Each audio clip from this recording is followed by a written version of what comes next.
Steelers are taking their 3-game winning streak to Baltimore Sunday to face the Ravens. Now, the Steelers have kept it rolling in the backfield with James Conner while Le'Veon Bell has been out all season. Conner has 9 rushing touchdowns, but will be facing the NFL's #1 defense on Sunday. Yesterday, the Ravens defensive coordinator said the Steelers have actually been better without Le'Veon. Take a listen. I hope he shows up like right before the game, and they want to play him. Look, it's like this. I think it's like since 2015.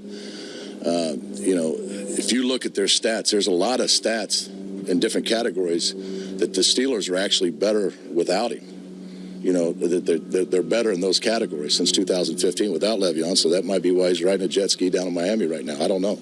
Shannon, it's a bold statement. Do you agree? No. Le'Veon Bell Todd Gurley has made us forget, because Le'Veon was Todd Gurley before Todd Gurley was doing what Todd Gurley is doing. He has a unique skill set. And James Conner is unbelievable. He's having an unbelievable year. And considering what he went through in college with the leukemia, I think, non-Hodgkin's leukemia, Skip, and for him to come back and carve out a nice niche for himself in the NFL, this is an unbelievable story. But he's not Le'Veon Bell.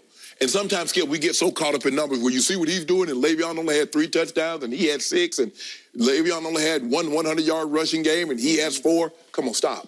Do you forget what Le'Veon Bell is? Do you forget who he is? It's just like, last year when 2 years ago when Kevin Durant got hurt. The Warriors are a better team. They move the ball and they score more. Stop. You know good and well the Warriors are not a better team without Kevin Durant. Just like the Pittsburgh Steelers are not a better team without Le'Veon Bell. Because Le'Veon, you can say, Le'Veon, go outside, and I want you to beat this safety. I want you to beat this linebacker. And the second or the third best corner that they have, I want you to go beat him. He can do it. James Conner is an old school running back. You go, screen pass, Skip, flat route, he can do that. But Le'Veon Bell is a unique individual. And I do not believe the Steelers are better without Le'Veon Bell. By the way, quick aside, the Cowboy offensive line has made everybody forget Ezekiel Elliott. Don't forget, he's better than any of these guys. No, he's not better than Todd Gurley. Yes, stop saying that. Now, you need to stop. I just said it. And Le'Veon riding the jet ski, like Wink Martindale said, he's down in Miami riding a jet ski.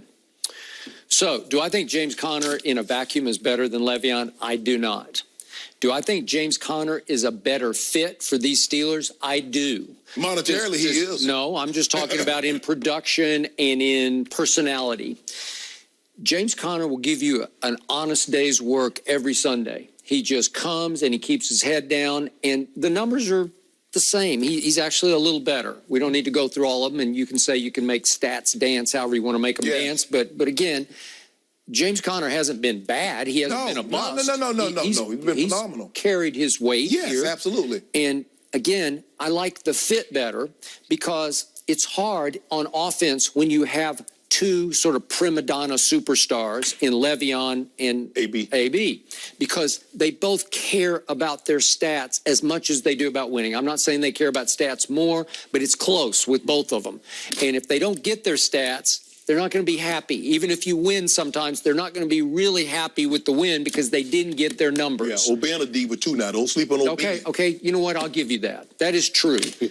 But it's hard for him to juggle 2 nitroglycerins as opposed to 1, because with James Conner, he doesn't care. Like Ben's not worried about James Conner. No, he's not trying to have to throw him balls, or he has to worry about getting him 25 carries, where now all Ben has to worry about is getting Antonio, throw Antonio his 12 to 13 targets, and he'll be happy. Yeah. But when you got Le'Veon, you got to give Le'Veon 20 to 25 carries. You got to throw him 5 to 10 passes, and then AB like, whoa, wait about me. And now you got Juju. He's like, hey, bro. And then you got James Washington. Like, don't forget about me. Who's been out of the rotation. I don't know what's happened to him. I thought he was really good, but whatever. And then you got the 2 tight ends, and you got to try to keep them kind of happy. Yeah. And all of a sudden, James Conner really works for this offense because he is a working class sort of running back. He's made for Pittsburgh and for a Steelers nation. Right. They love this, and they love what he overcame through college. Went to the University of Pittsburgh. No, it's a really good story, and it's a perfect story. And he's also clarified the receiving rotation because he'll catch his share of balls, but to your point, you always talked about how Le'Veon can play wide out. Yeah. You can split him out. You can, not even in the slot, you can split him wide. Yes. Okay, I give you that. but they don't really need that on an every down basis. No. And when he says, let me do that, then the wide receivers, what about us? What are you doing to us? Why are you taking our snaps and our taking food off our table? Yeah. Okay. So again, it's clarified the receiving rotation because James Conner's not really a split out kind of, he'll just catch balls out of the backfield. But let me ask you this. You don't think this is coaches speak? So what's he supposed to say? Wink? Yeah. No, every week Wink put somebody in the Hall of Fame that they're about to play. Exactly. Remember, he put Baker Mayfield in the Hall of Fame. Exactly. And Baker put him under. So what's he supposed to say? Yeah, James Conner's good, but he ain't Le'Veon. Yeah. I mean, Le'Veon, of course he's going to hype him up, make him feel good, and then put that thigh out to him. Mm-hmm. I don't know about that. You want a case of doing it? No, I do not. Why? I don't care enough about it. Why? Don't worry about it. I mean, see, this is why I will never be able to get my due back, because you won't bet. The only thing you want to bet, I don't care about it. You care about everything. You love football. You're going to be watching this game. I will. Well, don't you want to watch a little bit more knowing you got a couple of cases to do right? Am I supposed to just give it back to you? No, you're not giving it. You picking the Steelers, I'm picking the Ravens. Remember what the late, great Tex Schramm once said about the NFL?